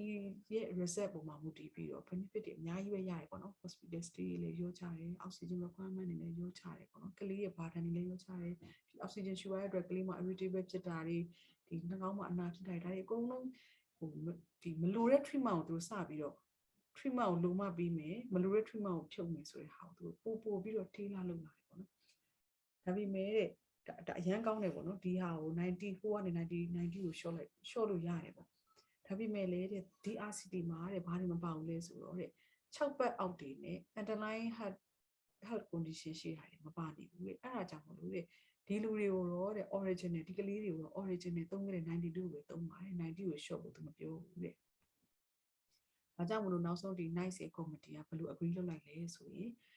ဒီကလေးတွေကတကယ်လို့များ deteriorating ဖြစ်နိုင်လောက်တယ်ပေါ့နော် underlying heart disease တွေရှိတယ်ပုံမှန်တကယ်ကို more than 6 week well child မဟုတ်နေဘူးဆိုလို့ရှိရင်တော့တဲ့ demarcation line ကို92နဲ့ဖြတ်ပါတဲ့အဲ့လိုမှမဟုတ်ဘူးတခြားအကုန်ကောင်းနေတယ်ဆိုရင်တော့ admit လုပ်မလား discharge လုပ်မလား oxygen ပေးမလားမပေးဘူးလားဆိုတဲ့ဟာတွေ90နဲ့ဖြတ်ပြီးတော့လုပ်လို့ရတယ်တဲ့နောက်တစ်ခုကတော့တဲ့ refer ရှေ့မှာဆရာမပြောခဲ့တယ် refer လုပ်မဲ့ဟာကိုတော့တဲ့90ထိမလျှော့လိုက်ပါနဲ့92ကိုပဲထားပါဦးနဲ့ဘာလို့လဲဆိုတော့တဲ့90ထိလျှော့ပြီးမှကိုယ့်စီကိုရောက်လာမယ်ဆိုရင်ကလေးကပို့ပြီးတော့ deteriorate ဖြစ်နေမှာဆိုတော့92လောက်ရောက်ရင်ကိုပဲ refer လုပ်ပေးပါတဲ့အဲ့ဆိုရင်ဒီထိဆရာမအောက်ဆီဂျင်နည်းနည်းလေးဝိုင်းနဲ့ပြန်လုပ်ကြည့်ချင်တယ်အောက်ဆီဂျင်ပေးတယ်အရင်တော့ကသုံးခဲ့တဲ့ level 92 94အစားအခုနောက်ပိုင်း guideline မှာ90ကို short ပြီးသုံးတယ်ဘယ်လိုကလေးတွေမှာသုံးမလဲဆိုရင် more than 6 week well child တွေမှာ90ကိုသုံးပါအဲ့လိုမျိုးဖြစ်နေတခြား complication တွေရှိတယ် less than 6 week ဖြစ်နေမယ်ဆိုရင်တော့92ကိုသုံးပါ refer လုပ်မယ်ဆိုရင်တော့92အောက်ရောက်92ကိုရောက်ပြီဆိုတာနဲ့ refer လုပ်ပေးပါတယ်ဒီမှာနောက်တစ်ခုကပါလဲဆိုတော့ oxygen and high flow humidifier oxygen high flow nasal cannula ပေါ့နော်အခု covid ဖြစ်တယ်ဆိုရင်ဒီ high flow nasal cannula ဆိုတာအားလုံးကအဝဲဖြစ်လာမယ်လို့ယူဆတယ်ဒီ covid ဖြစ်ခင်ကတည်းက bronchiolitis ရဲ့ management မှာဒီ high flow nasal cannula ဆိုတာနာမည်ကြီးလာတာကြာပြီပေါ့နော်ဆရာမတို့ဒီကလေးဆေးဥမှာဆိုရင်ဒီ high flow nasal cannula တွေကိုပေးဖို့စ조사ရတယ်ပေါ့နော်ဒါပေမဲ့သူဒီဘာဒန်နေအများကြီးပဲစက်ပစ္စည်းရစီကြီးတယ်နောက်တစ်ခုကသူ့ကိုပေးရတဲ့အောက်ဆီဂျင်ဟာပုံမှန်nasal bronch ပေးရတဲ့အောက်ဆီဂျင်ထက်အစ20လောက်ပိုများတယ်ပုံမှန်ဆရာမတို့2လီတာပါမိနစ်ပေးရရင်သူဒီ15လီတာပါမိနစ်လောက်ပေးရတယ်အစိတ်လောက်ပိုများတယ်ပိုများတော့ဒီကလေးတယောက်ကိုပေးဖို့အတွက်ဆိုရင်အောက်ဆီဂျင် source တွေအများကြီးပဲဆရာမတို့ထပ်ပြီး build up လုပ်ဖို့လိုတယ်ဒီဟာတွေအများကြီးထည့်စဉ်းစားရတယ်ပေါ့နော်အဲ့ဒါကြောင့်မလို့ဒီ high flow nasal cannula ကဒီမှာတိတ်မသုံးနိုင်သေးဘူးပေါ့နော်အဲ့ကြတော့ bronchiolitis လို့ပြောရင်ဒီဥစ္စာပါလာမှာပဲဘာလို့လဲဆိုတော့အခုအရန်ကိုဒီသုံးနေကြတယ်အဲ့ခါကျရင်ဆရာမတို့ junior doctor လေးတွေနေဟာငါတို့ကဒီ5ခုနေစကန်လိုက်သုံးချင်လိုက်တာဆိုတဲ့ဟာဖြစ်မှာဆိုလို့ဆရာမဒီ slide လေးကိုထည့်ထားတယ်နောက်တစ်ခုကဒီမူရင်းခေါင်းစဉ်ဒီအောက်ဆီဂျင်ကဒုတိယ high flow ဆိုရှေ့ရပြတယ်ဆရာမတက်တက်ပြောင်းလိုက်တယ်အောက်ဆီဂျင်ကိုရှေ့တင်လိုက်တယ်ဘာလို့လဲဆိုတော့ဒီ study ရဲ့အရာဒီ high flow ဒီအောက်ဆီဂျင်တက်အများကြီးပိုကောင်းနေရမရှိဘူးအဲ့ကျတော့ဆရာမတို့ဒီဘာမှအားငယ်နေကြမလို့အောက်ဆီဂျင်ဒီ10 pro နေပဲဒီ bronchiolitis ကိုကောင်းကောင်း management ပေးလို့ရတယ်ပေါ့နော်အဲ့ကျတော့ဒီဟာတွေကအရင်ကခေတ်စားလာတယ်ပို့ပြီး comfort ဖြစ်တယ်ပို့ပြီးတော့ဒီ gas ကလည်း6တိုင်းပိုင်းမဖြစ်ဘူးပေါ့ humidify လုပ်ထားတယ် humidity ကလေးကပို ease ဖြစ်တယ်ပေါ့ဒါပေမဲ့လေဒီ high flow oxygen အားတဲ့ဘာမှဒီ additional efficacy ပေါ့ efficacy အပြင်ပိုကောင်းနေဆိုတဲ့ဟာကိုရှင်းရှင်းလင်းပြနိုင်တဲ့ study ကမရှိသေးဘူးတဲ့ဒီဟာကိုပြနိုင်တဲ့ study ဆက်ပြီးလုပ်ဖို့လိုသေးတယ်အခုချိန်ထိကတော့ main oxygenase program mainstay of treatment အနေနဲ့ရှိသေးတယ်ဟုတ်ပြီ oxygenase program နဲ့ပြီးမယ်တကယ်လို့ failure ဝင်လာပြီဆိုရင်ဆရာမတို့ဒီ CPAP ကိုပြောင်းပေးလို့ရတယ်နောက်တစ်ခုက nasal section ပေါ့နော်ဆရာမဒီအစ nasal blockage တွေရှိတယ် congestion တွေရှိတယ်ဒီကလေးလေးတွေကို section လုပ်မလားပေါ့အဲဒါ section လုပ်မလားဆိုတော့ပုံမှန်အပြင်ကလေးတွေကဒီနှာခေါင်းပိတ်တယ်ဆိုရင်နို့ကမစိုးနိုင်ဘူးသူတို့ကဘာလို့လဲဆိုတော့ဒီနှာခေါင်းနဲ့အဓိကအသက်ရှူတာနှာခေါင်းကပိတ်နေတော့ပါးစပ်ဟာပြီးရှူပါတယ်ပေါ့နော်အဲ့ခါကျတော့ဒီ secretion တွေကို section လုပ်လိုက်လို့ရှိရင်ကောင်းနေမယ်ဆိုတဲ့ဟာမျိုးရှိတယ်ပေါ့နော်ဒါပေမဲ့လေတဲ့ကလေးတွေပေါ်မှာမူတည်တယ်ဥပမာဒီကလေးလေးကအရန်ကို floppy ဖြစ်နေတယ် drowsy ဖြစ်နေတယ်ဒီ secretion တွေနဲ့သူကချောင်းလည်းမစိုးနိုင်တော့ဘူးဒါရီကိုလည်းမမြူနိုင်တော့ဘူးတိတိကျကျမြူမချနိုင်တော့ဘူးဆိုရင်တော့ session ကအရန်ကိုအရေးကြီးတယ်လို့ကိုလုပ်ပါမယ်အဲ့လိုမဟုတ်ဘူးဒီကလေးလေးကနှာခေါင်းမှာပဲဒီချွဲတွေကတစ်ပြီးတော့ပိတ်နေဟောပါပေါ့နော်တစ် secretion တွေပိတ်နေတယ်ဒါပေမဲ့ကလေးကအလတ်ပဲနိုးလည်းကောင်းဆိုးတယ်သူကသူနှာခေါင်းပိတ်လို့နိုးဆိုးကခတ်နေတာပဲရှိတယ်အဲ့လိုကလေးမျိုးကိုဆင်မရဆိုကောအတင်းရောကလေးကိုချုပ်မျက်နှာကိုချုပ် session လုပ်မလားပေါ့အဲ့ခါကျတော့ကိုလိုကလေးမျိုးမှာဆိုရင်တော့ session ကတကယ်ကိုလို့ရှိတယ်လုပ်ကိုလုပ်ရမယ် mass ပဲဒါပေမဲ့ဒီလိုကလေးမျိုးမှာဆိုရင်တော့ဆင်မရfluid ကောင်းကောင်းပြီးမယ် hydration ကောင်းကောင်းပြီးမယ် dehydration မရှိအောင်ကောင်းကောင်းပြီးမယ်ပြီးရင်နှာခေါင်းထဲကိုဆိုတော့ရှေ့မှာပြောခဲ့တဲ့ normal saline လေးအဆက်ချလိုက်ခြင်းအပြင်တို့ဒီ thick ဖြစ်နေတဲ့ဟာလေးကပျော်ပြီးတော့ပါးစပ်ကနေမျိုးချလိုက်တာဒီကလေးတော့ပိုပြီး ease ဖြစ်တယ်ပေါ့နော်အဲ့ဒါကြောင့်မို့လို့ဒီ session နေနဲ့ပြောမယ်ဆိုလည်းလုပ်ပါလို့လည်းပြောလို့မရဘူးမလုပ်လို့လည်းပြောလို့မရဘူးဒါကလေးပုံမှာပဲမူတည်တယ်နောက်တစ်ထပ်ပြဿနာတစ်ခုက method ပေါ့နော်အဲ့ကြအားလုံးဟာဒီ healthcare person တိုင်းဟာဒီ session ကို properly training မှတခြားမယူထားရင် properly လုပ်နိုင်ဖို့ဆိုမလွယ်ဘူးပေါ့ဥပမာနံပါတ်1ကဒီဘယ်လောက်ထိထိုးရမလဲဆိုတာအစဒီ session ပိုင်လေးကိုလှည့်တာကင်တာတွေ့တာပြီးရင် clean ပြအောင်ထားတာအစအများကြီးပဲဒီဟာတွေကတို့ပေါ့နော် view side effect တွေအများကြီးပဲလွယ်လေးမဟုတ်ပေါ့နော် session လို့ပြလိုက်ရင်တော့စိတ်ထဲမှာမလွယ်လေးဆိုပေမဲ့ဒါတွေအကုန်လုံးဟာ clean ဖြစ်နေဖို့လိုတယ် traumatize ဖြစ်မဖြစ်ဖို့လိုတယ် proper ဖြစ်နေဖို့လိုတယ်ပေါ့နော်အဲ့ဒါကြောင့်မလို့တဲ့ဒီဟာတွေကဒီ session ကိုညစဉ်းစားတဲ့အချိန်မှာဒီအချက်တွေအများကြီးထည့်စဉ်းစားဖို့လိုတယ်နောက်တစ်ခုက session လုပ်လို့ကောင်းတဲ့အချက်တွေရှိမယ်ဒီ secretion တွေညော့သွားမယ်ဆိုပေမဲ့ minimal hand နေရပို့ပြီးတော့ဒီထက်ကိုပဲပို့ပြီးတော့အရေးကြီးတယ်နော်ကလေးကို distress မဖြစ်အောင် irritate မဖြစ်အောင်လုပ်ဖို့ရတယ်အရေးကြီးတဲ့အချက်ဖြစ်တယ်တဲ့ဒါကြောင့်မို့လို့ session နဲ့ပတ်သက်လို့ strategy တွေပါပြီးတော့ minimal handling တွေပါအကုန်လုံးပြည့်စုံထည့်အသွင်းစဉ်းစားထားတဲ့ star တွေနောက်တစ်ခုကဒီ session ပိုက်တစ်ချောင်းဆိုရင်သုံးပြီးရင်ပြန်သုံးမှလားတစ်ခေါက်ဆုပ်ပြီးလွှတ်ပြမှလားဒီဟာတွေကလည်းပေါ့နော်ဒီစဉ်းစားရမယ်ဒီ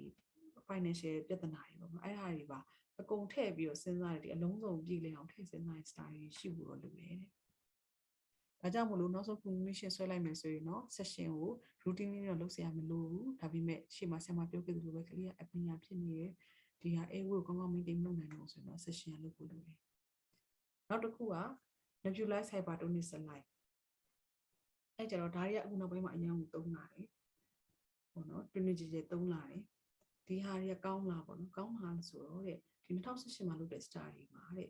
ဒီ hypertonic saline ကိုဆေးမှာလုပ်တယ်ပေါ့လုပ်တဲ့အခါမှာ relative risk က 0.77 နဲ့အဲ့ဒါဆိုလိုတာဒါကတော့ဟိုနောက်ကြမှာ statistic ကလေးတို့အနေနဲ့ပေါ့နော် statistic ကိုလေ့လာပြီးလို့ရှိရင်ဒါပို့ပြီးဟိုဖြစ်မယ်1အောင်မရဘူးဆိုတော့ကောင်းနေတယ်ပေါ့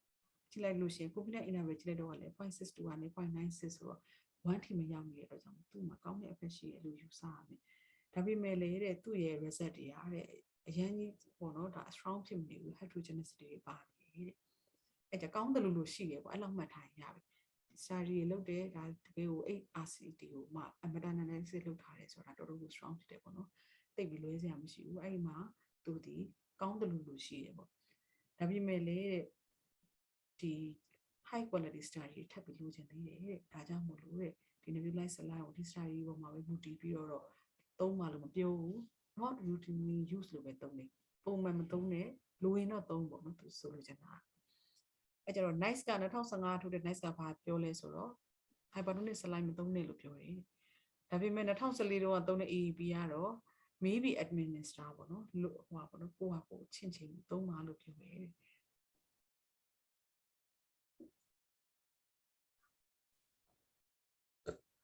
နောက်တစ်ခုက bronchodilator ဟုတ်ပြီဒီ bronchodilator နဲ့ steroid နေရတော့နည်းနည်းလေးရှုပ်ထွေးတယ်ပေါ့နော်ဘာလို့လဲဆိုတော့ဆရာမရှေ့ရ management နေမှာလည်းဆရာမတိချပြောခဲ့တယ်ဒီ bronchodilator နဲ့ steroid ကဘာလို့ဒီ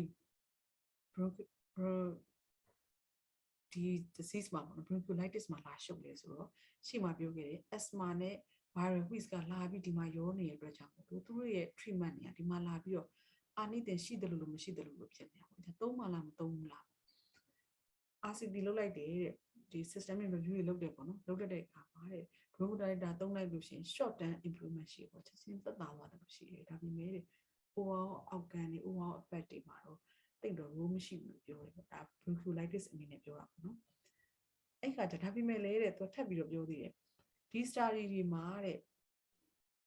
အရန် severe ဖြစ်တဲ့ disease ကလေးတွေပေါ့နော် respiratory failure ရတဲ့ကလေးတွေပါမနေဘူးတဲ့အဲ့ကြတော့ဒီလို severe ဖြစ်တဲ့ဟာတွေမှာ bronchodilator သုံးချင်တယ်နောက်တစ်ခုကတဲ့ဒီတချို့တွေမှာတဲ့ viral wheeze တို့ asthma တို့ကအရင်ရှင်းရှင်းနဲ့ခွင့်မထုတ်နိုင်ဘူးဒါမျိုး line မပြတ်တဲ့ case တွေမှာလည်းသုံးချင်တယ်ဒါတွေကသုံးချင်တဲ့ဘက်ကအဆိုးပြန်ပြူတာပေါ့နော်သူတို့လုပ်ထားတဲ့ study တွေမှာအရင်ဆိုးတဲ့ဟာတွေကို exclude လုပ်ထားတယ်အဲ့ကြဒီဟာတွေမှာ benefit ရှိနိုင်တယ်ပေါ့ဒီ asthma တို့ဘာလို့နည်းနည်းဟိုရောထွေးနေတဲ့ဟာမျိုးတွေမှာလည်း benefit ရှိနိုင်တယ်သုံးကြည့်ရမလားပေါ့အဲ့ဒါသူတို့ပြောတာလည်းသဘာဝကျတယ်ဒီဆရာမတို့က bronchiolitis နဲ့ဒီ viral wheeze ကအရင်ရှင်းရှင်းနဲ့ခွင့်မထုတ်နိုင်ဘူး asthma လည်းအလားတူပဲเนาะအဲ့ကြဒီလိုမျိုးရောထွေးနေတဲ့ case တွေအရင်ပဲဆိုးနေတဲ့ case တွေမှာဘာမှမလုပ်ဘဲနဲ့ထိုင်ကြည့်နေမယ်အစားဒီဟာပြီးကြည့်မလားပေါ့အဲ့ကြတော့အားလုံးက agree ဖြစ်တယ်ဒီဟာမျိုးကိုကလေးကအရင်ဆိုးနေပြီဆိုလို့ရှိရင် try ရင်ပြီးကြည့်လိုက်ပါတဲ့နော်ဘယ်လိုမျိုးဆိုးရဲကလေးက hypoxia ဖြစ်နေ apnea failure effort တွေအရင်ဆိုးနေရပေါ့နော်အဲ့လိုဟာမျိုးမှာ try ရင်ပြီးကြည့်လိုက်ပါတယ်တစ်ချိန်တော့ပြီးကြည့်လိုက်လို့ကလေးကတက်တာတယ်နော် clinical response ကောင်းတယ်ဆိုလို့ရှိရင်ဆက်ပေးပါတဲ့ AAP ကလည်းဘာပြောထားလဲဆိုရင်ဒီ bronchodilator ကို recommend routine treatment အနေနဲ့တော့ recommend မလုပ်ဘူးဒါပေမဲ့ try ရင်လုပ်ကြည့်လိုက်ပါတယ်လုပ်ကြည့်လိုက်လို့ clinical response သာရှိတယ်ဆိုရင်ဆက်ပေးလိုက်ပါတယ်နော် response ရှိတယ်ဆိုလို့ရှိရင်ဆက်ပေးလို့ရတယ်အဲ့ဒါတော့ကိုယ့်အကိုအဆင်ပြေတယ်လို့ပဲ every 4 hour ပေးမလား every 6 hour ပေးမလား on as needed therapy နဲ့ပေးမလားပေါ့နော်ဒါကတော့ clinician ဆုံးဖြတ်ပြီးပေးပါတယ် AAP အဲ့ခါကျတော့ဘလို့ bronchodilator သုံးမလဲဆိုရင် epinephrine နဲ့ albuterol ပေါ့နော်ဒါဒီ guideline ထဲမှာအဲ့လိုရေးထားလို့ပြောတာတကယ်တော့ epinephrine ဆို adrenaline နဲ့ albuterol ဆို salbutamol ပဲ adrenaline နဲ့ salbutamol ကသုံးကြတယ်ပေါ့နော်ဟို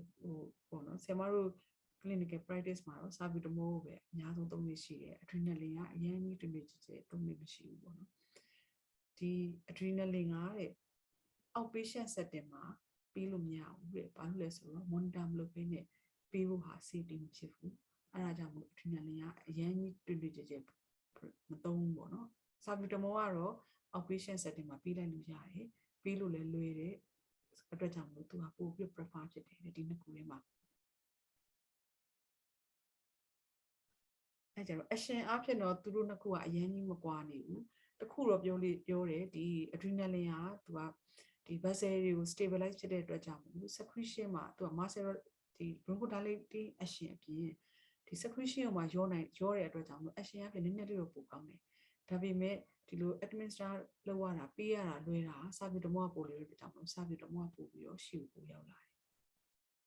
အဲ့ကြ adrenaline ကိုအခုကနောက်ပိုင်းမှာသုံးလာတယ်ဘာလို့လဲ angioedema တွေမှာသုံးတယ် croup မှာလည်းသုံးတယ် bronchiolitis မှာလည်းသုံးတယ်သူဒီ airway edema နဲ့ obstruction ကိုတက်တာစေတယ်ဘယ်လို mechanism လဲဆိုရင်သူဒီ muscle ကို relax ဖြစ်စေတယ်ဒီ vessel ကို stabilize လုပ်လိုက်တဲ့အတွက်ကြောင့်မို့လို့ဒီ secretion နဲ့ edema တွေအများကြီးလျော့သွားတယ်သူ့ရဲ့ dose ကတော့ 0.5 mg per kg နဲ့တွက်တယ်ဥမာအဖြစ် 10 kg ကလေးဆိုရင် 0.5 ဆို5 mg ပေါ့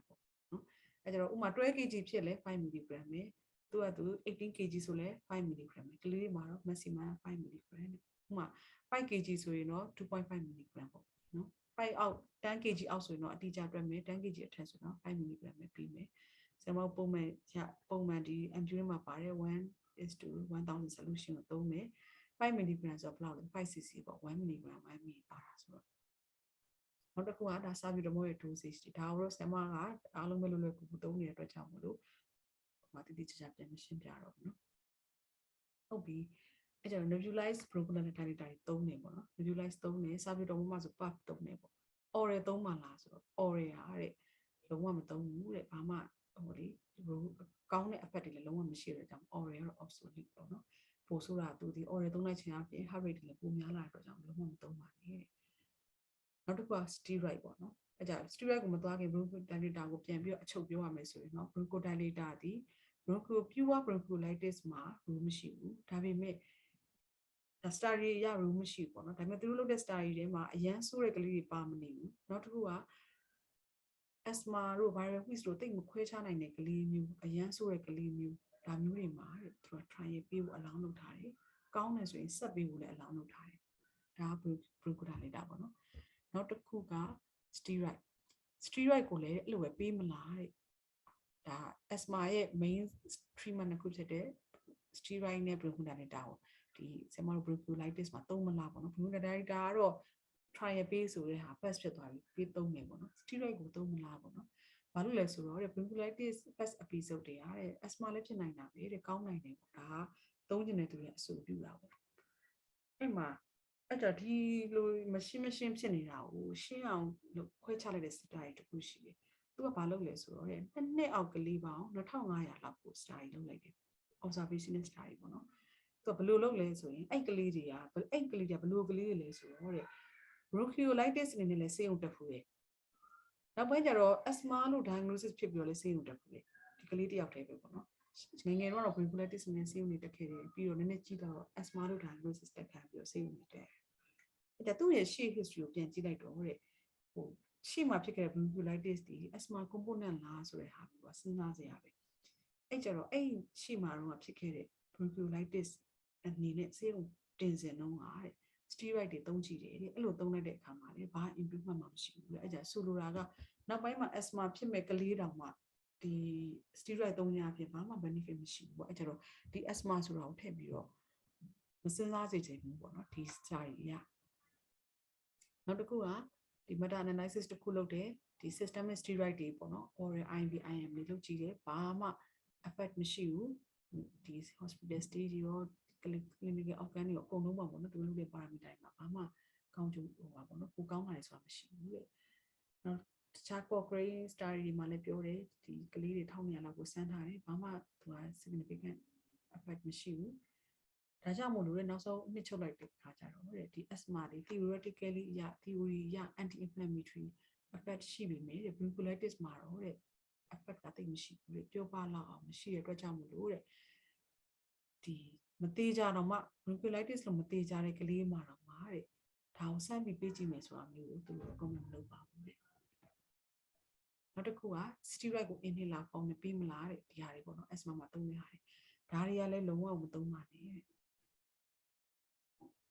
အဲ့ကြတော့နောက်ဆုံးဒီ strategy အရာအချုပ်ပြန်ပြောမယ်ဆိုရင် steroid ကတော့ bronchodilator လို့ pass ဖြစ်ပါအောင် steroid ကတော့ inhaled form ပဲဖြစ်ဖြစ် systemic form ပဲဖြစ်ဖြစ် bronchiolitis လို့ယူဆပြီးကုမယ်ဆိုရင်မသုံးပါနဲ့အဲ့မှာအရှုံးမပေးဘူးဗျာ steroid ကသူကပြန်ပြီးတော့ steroid နဲ့ဘယ်မှာနှစ်ခုတွဲပြီးသုံးကြည့်မလားပေါ့နော်သူတယောက်တည်းဝင်မရတော့ bronchodilator နဲ့ပေါင်းပြီးတော့ဝင်ကြည့်ကြတယ်ပေါ့နော်အဲ့ခါကျတော့ study တစ်ခုကတော့တဲ့ဒီနှစ်ခုပေါင်းနေပေါ့ adrenaline နဲ့ systemic steroid နဲ့ပေါင်းသုံးတဲ့ဟာတဲ့နည်းနည်းလေးကောင်း improve clinical outcome ဆိုတဲ့ result တွေထွက်လာတယ်ပေါ့ဒါပေမဲ့ အဲ့ study ကိုတခြားကြည့်တဲ့အခါကျတော့တဲ့သူက subgroup analysis လေးပဲဖြစ်တယ်ဘာမှ power လည်းမကောင်းဘူးပေါ့နော်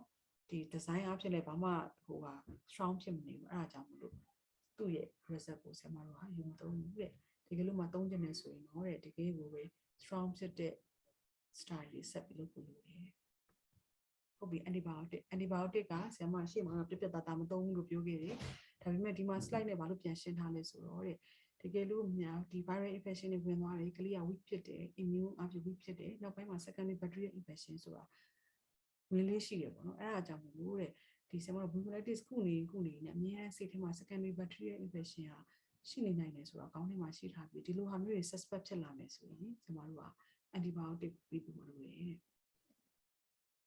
နောက်တစ်ခုက antiviral ပေါ့နော်ဒီ forever viral ပေးမလားပေါ့ပေးမယ်ဆိုရင်တဲ့သူ့ရဲ့ study တွေအများကြီးပဲတချို့ကလည်းကောင်းနေပေါ့နော်ဒါပေမဲ့တဲ့အများစုကတော့တဲ့ sample size ကနီးနေတယ်သူ့ရဲ့ study design quality design ကအရင် strong ဖြစ်မနေဘူးပေါ့နော်ဘာလို့လဲဆိုတော့တဲ့သူဟာ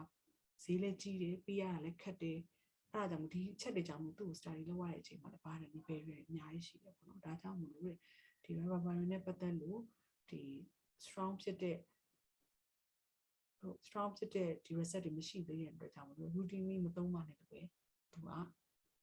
ဒီ nice က recommend ပေးထားတယ်ပေါ့နော်နောက်တစ်ခုက leukotriene နေပေးထားတယ် montelukast တွေပေါ့နော် theory အရဆိုရင်တော့သူက inflammation ကိုရောကြစေနိုင်တယ်ကောင်းနိုင်တယ်ပေါ့ဒါပေမဲ့တကယ် RCT တွေမှာလုပ်ကြည့်တဲ့အချိန်မှာတော့တဲ့ဟိုတိတိပပကောင်းတယ်ဆိုတဲ့အားတွေထွန်းမလာသေးဘူးတဲ့ဒါကြောင့်မလို့ထပ်ပြီး study လုပ်ပါအောင်အဲဒါပြောရမယ်ဆိုရင်ဒီ leukotriene inhibitor တွေကလည်း ongoing study အနေနဲ့ပဲရှိသေးတယ်သုံးမယ်မသုံးဘူး GD ပဲမပြောသေးဘူး right ribavirin ကလည်းအဲ့လိုပဲ ongoing study အနေနဲ့ပဲရှိသေးတယ်သုံးမယ်မသုံးဘူး GD ပဲမပြောသေးဘူးပေါ့နော်နောက်တစ်ခုက chest physiotherapy တဲ့အဲ့ကျတော့ဆရာမတို့ကဒါ secretion တွေရှိတယ် air trapping တွေလည်းရှိနေပေါ့ဒီကလေးကိုဆရာမတို့ physiotherapy လုပ်မလားပေါ့လုပ်မလားဆိုတော့တဲ့ RCT တွေလုပ်ကြည့်တဲ့အချိန်မှာတဲ့ဒီ physiotherapy လုပ်ခြင်းဟာ severity ရော recovery တော့ဘာမှမရှိဘူးတဲ့ဒီထက်ပိုဆိုတာတဲ့ဒီကလေးကိုသွားပြီးတော့ physiotherapy လုပ်လိုက်လို့ရှိရင်ကလေးကမှ2နှစ်အရွယ်လောက်တစ်နှစ်အရွယ်လောက်ဆိုသူ့ကိုသွားလို့ကလေးကဒီလူစင်းဆိုကြောက်လန့်ပြီးတော့ irritable ဖြစ်တဲ့ဟာပို့ပြီးတော့ distress ပို့ဆိုးစေတယ်ဒါပေမဲ့ chest physiotherapy ကဘယ်လိုကလေးမှာ role ရှိလဲဆိုရင် comorbid disease တွေဥပမာ neuromuscular disease တွေ cystic fibrosis ဒါမျိုးမှာတော့သုံးပေးပါတယ်ပုံမှန် bronchiolitis ဘက်ကတော့ chest physiotherapy ကသုံးစရာမလိုဘူးလေအဲကျတော့ဒါ management ပြီးသွားပြီပေါ့နော်ဒီဟာတွေပြီးတဲ့အချိန်မှာဆရာမတို့ဒီကလေးကိုဘယ်လို monitor လုပ်မလဲဆရာမထပ်ပြောမယ်အရေးကြီးဆုံးဒီပါလဲဆို hydration ပဲကလေးကို hydration assessment ကိုတိတိကျကျ close monitor လုပ်မယ်သူ့ရဲ့ hydration ပြီး optimize ဖြစ်နေလို့ရတယ်ဆိုလိုတာက dehydration မဖြစ်ရဘူး overload လည်းဖြစ်မနေအောင်ပေါ့နော် optimize ဖြစ်နေအောင်လို့အများနဲ့ view site ပြီး management ပေးရမယ်တဲ့ပြီးရင်ဒုတိယဘာလုပ်ရမလဲဆိုရင် respiratory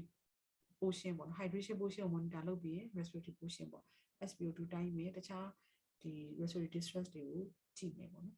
အဲ့လိုကြည့်ပြီးတော့ကြည့်တဲ့အချိန်မှာဒီသူ့ရဲ့ severity ကို assess လုပ်နေတယ်ပဲတစ်ချိန်တည်းမှာပဲဘာလဲဆိုရင်ဘယ်အချိန်မှာဝင်လို့ရမလဲဖြုတ်လို့ရမလဲဆိုတာကိုပဲ assess လုပ်သွားပြီပါတဲ့ဘာလို့လဲဆိုတော့